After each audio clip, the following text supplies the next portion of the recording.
Last ಎಪಿಸೋಡಲ್ಲಿ ನಾವು ತಿಳ್ಕೊಂಡ್ವಿ ಪವಿತ್ರಾತ್ಮ ಯಾರು ಅಂತ. ಪವಿತ್ರಾತ್ಮ ಯಾರು ಅಂದರೆ ಅವರು ಒಬ್ಬರು ರೆಸ್ಟೋರರ್ ಅಂತ.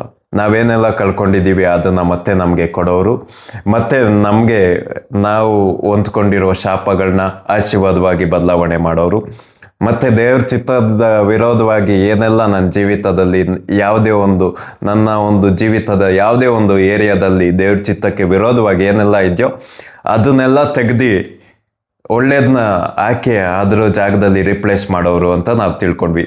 ಇವತ್ತು ಪವಿತ್ರಾತ್ಮ ಯಾರು ಈ ಸೀರೀಸಲ್ಲಿ ನಾವು ಮತ್ತೆ ಅದನ್ನೇ ಕಂಟಿನ್ಯೂ ಮಾಡ್ಕೊಂಡು ಹೋಗ್ತಾ ಇದ್ರೆ, ಇವತ್ತು ಪವಿತ್ರಾತ್ಮ ಯಾರು ಅಂದರೆ ಅವರು ನನ್ನ ಒಳಗಡೆ ಇರುವ ಒಂದು ದೇವರ ಒಂದು ಸ್ವರ. ಇದನ್ನು ನಾವೆಲ್ಲಿ ನೋಡ್ತಾ ಇರ್ಬೋದು ಅಂದರೆ ಆದಿಕಾಂಡ 12:1 ನಾವು ನೋಡ್ಬೋದು. ಯೆಹೋವನ ಸ್ವರ ಆ ತಂದೆ ಅಬ್ರಾಮ್ಗೆ ಉಂಟಾಗುತ್ತೆ.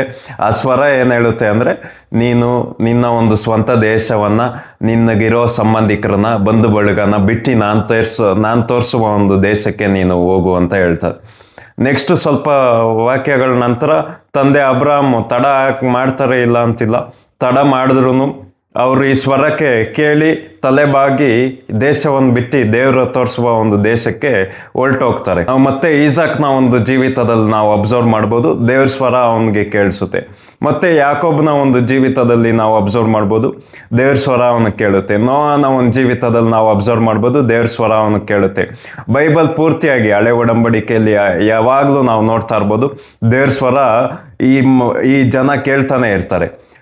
ನಾವು ಇನ್ನೊಂದು ಚೆನ್ನಾಗಿ ಅರ್ಥ ಮಾಡ್ಕೊಳ್ಬೇಕು, ಇವ್ರಿಗೆ ಅಂತ ಯಾರು ಪಾಸ್ಟರ್ ಇಲ್ಲ, ಇವ್ರಿಗೆ ಅಂತ ಯಾರು ಪ್ರವಾದಿಗಳಿಲ್ಲ, ಇವ್ರು ಹೋಗುವಂಥ ಯಾವುದು ಚರ್ಚ್ ಇಲ್ಲ, ಇವ್ರು ಓದೋ ಬೈಬಲ್ ಇಲ್ಲ, ಇವ್ರಿಗೆ ಧರ್ಮಶಾಸ್ತ್ರ ಇಲ್ಲ ಇನ್ನ. ಆದ್ರೂ ಇವರೆಲ್ಲ ನಂಬಿಕೆಯಲ್ಲಿ ಐಶ್ವರ್ಯವಂತ ಆಗಿದ್ರು, ನಂಬಿಕೆಯಲ್ಲಿ ವೀರರಾಗಿದ್ರು, ದೇವ್ರು ಏನೇ ಹೇಳಿದ್ರು ಅದನ್ನ ಮಾಡೋಕ್ಕೆ ಸಿದ್ಧ ಆಗಿದ್ರು.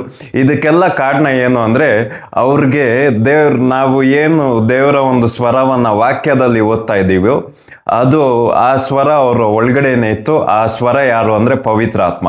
ಇವತ್ತು ನಾವು ತಿಳ್ಕೊಳ್ಬೇಕಾಗಿರೋ ಒಂದು ವಿಷಯ ಏನಂದರೆ, ನಾವು ದೇವ್ರ ಸ್ವರ ಕೇಳಬೇಕಂದ್ರೆ ನಾವೇನು ಮಾಡಬೇಕು, ದೇವ್ರು ನನ್ನ ಜೊತೆ ಮಾತಾಡ್ಬೇಕಂದ್ರೆ ನಾನು ಏನು ಮಾಡಬೇಕು, ದೇವ್ರ ಸ್ವರ ನಾನು ಕೇಳಿಸ್ಕೊಳ್ಬೇಕು, ಅವ್ರ ಜೊತೆ ನಾನು ಮಾತಾಡ್ಬೇಕಂದ್ರೆ ಏನು ಮಾಡಬೇಕು.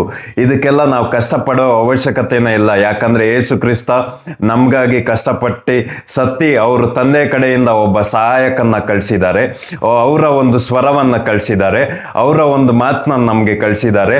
ಆ ಮಾತು ಯಾರು, ಆ ಸ್ವರ ಯಾರು ಅಂದರೆ ಪವಿತ್ರಾತ್ಮ ಆಗಿದ್ದಾರೆ.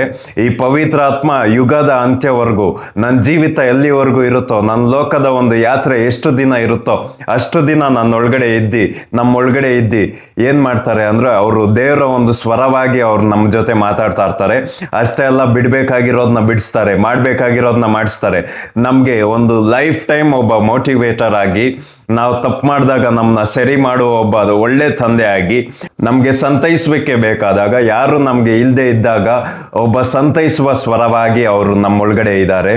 ನಮಗೆ ಯಾವಾಗೆಲ್ಲ ಯಾರು ಇಲ್ಲ ನನ್ನ ಜೀವಿತದಲ್ಲಿ, ನನ್ನ ಜೊತೆ ಮಾತಾಡೋಕ್ಕೆ ಯಾರು ಇಲ್ಲ, ನನ್ನ ಕಷ್ಟ ಹಂಚ್ಕೊಳ್ಳೋಕ್ಕೆ ಯಾರು ಇಲ್ಲ, ಈ ಥರ ನೀವು ಯಾರಾದರೂ ವಿಡಿಯೋನ ನೋಡ್ತಾ ಇದ್ದೀರಾ ಅಂದರೆ ನೀವು ಒಬ್ರನ್ನ ಮರ್ತಿದ್ದೀರಾ.